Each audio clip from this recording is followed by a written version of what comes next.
Yo, what's up nga po pala? Ako nga po pala si Christopher. Good morning po sa inyong lahat, sa aking mga viewers, sa aking mga followers. At samahan niyo po ako sa aking munting video, 4 minutes and 24 seconds. Sana po ay mapanood niyo po. Salamat po. At ngayong umaga nga po tayo po ay magpapatuwa ng ating manok. Pero bago mangyari yun, tayo ay magwawalis muna sa ating harapan. At nang kaya ayang tingnan ng ating bahay. Ako nga, malaki nga ang iyong bahay. Subalit marami naman ang iyong harapan. Wala din, useless. Wala yung pinagkaibaan ng magandang bahay kung bago ang nakatira. Humugot na naman si Daddy Lods. Charot. At syempre habang nagbo-voice over tayo dito, i-shoutout na po natin ang ating mga malulupit na mga kaibigan. Charlie nga pala, shoutout sa iyo sa pagpapera mo sa akin ng bayong at mamaya ay aking isa sa ole. At syempre, hindi natin pwedeng kalimutan si Kuya Toto yung nagbigay sa atin ng panimula. Maraming salamat po Kuya Toto sa tiwalang ibinigay mo sa akin at dito po ako magsisimula sa manok na ibinigay mo sa akin. At syempre, hindi po natin makakalimutan magpa-shoutout sa ating kaibigan na Sir JRM Game Yard. Maraming salamat po sa pag-imbita nyo sa akin para ma-vlog ko po ang inyong manukan. At nagpapasalamat din po ako sa pag-imbita nyo dahil kapiestahan po sa inyong lugar at happy fiesta po sa Barangay Altura, Tanawan City. Shoutout po sa mga taga Tanawan po dyan. Ako nga po pala ang Daddy Lods, bagong vlogger. Alright!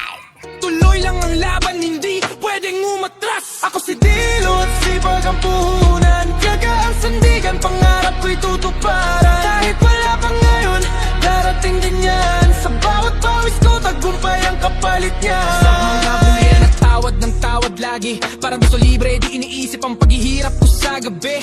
Kunti na lang, hihingi na ang paninda. Parang di nakita pa kung ganda may hirit pa na spar. Gusto agad laban, usa pa lang ang hataw. Presyo binabarat na naman, 1,500. Yun ang alok nila, pero yung hirap ko parang wala sa kanila. Pero sige lang, ngumiti kahit mabigat. Alam kong darating din ang tamang sukat. Hindi lahat papakaintindi sa pinagdadaanan, pero ako tuloy lang sa laban.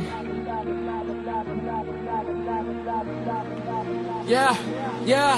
Ako si Dilot, sipag ang puhunan. Tiyaga ang sandigan, pangarap ko'y tutuparan. Kahit Yung anak ng Kelso, White Kelso, process sa Golden Boy. Ito yung anak niya, si Juan, tsaka ang kapatid naman niya ay ito.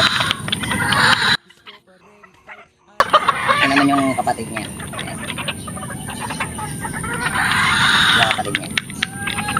Bali, ang natira ay babae lalaki. Ito naman yung kulit na kapatid niya na anak ng ng Golden, ng White Kelso process sa Golden Boy.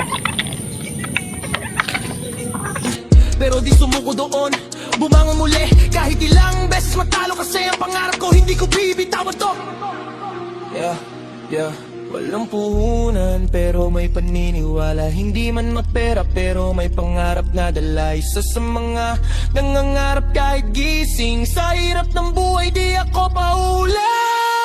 Ako si Dilots, malapit na yumaman. Pera na lang kulang pero darating yan. Sa bawat takban, sa bawat laban, pangarap ko'y abot kamay na rin balang araw.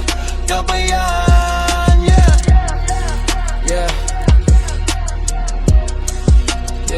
Ito ang buhay ko. Dilos, breeder, hindi susuko.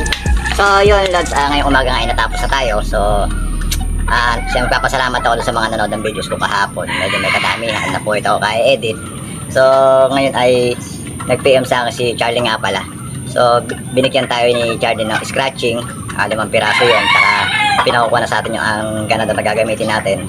Siyempre nagpapasalamat ako kay Charlie. Charlie, ano nga pala, shoutout sa'yo. Tsaka siya kay Kuya Randy RLS Backyard. Nagpapasalamat din ako sa ibinigay mo sa akin panimulang manok.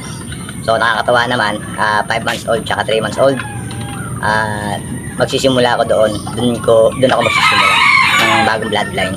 So yun, maraming salamat sa mga sumusuporta sa mga videos ko na wala nga kwenta-kwenta, at sa mga followers po natin, sa mga likers, maraming salamat po sa inyo. Ako nga po pala si Daddy Lods, malapit na yung mama, pera na lang ang kulang. Peace out. Yeah. Kamusta? Ako si Dilots. Ito ang kwento ng buhay ko.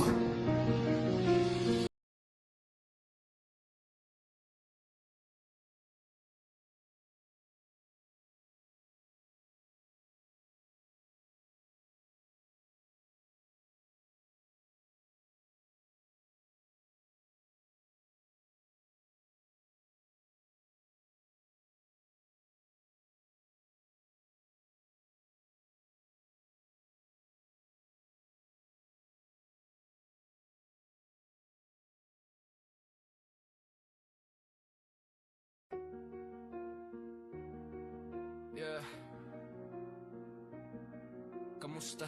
Ako si Dilots. Ito ang kwento ng buhay ko.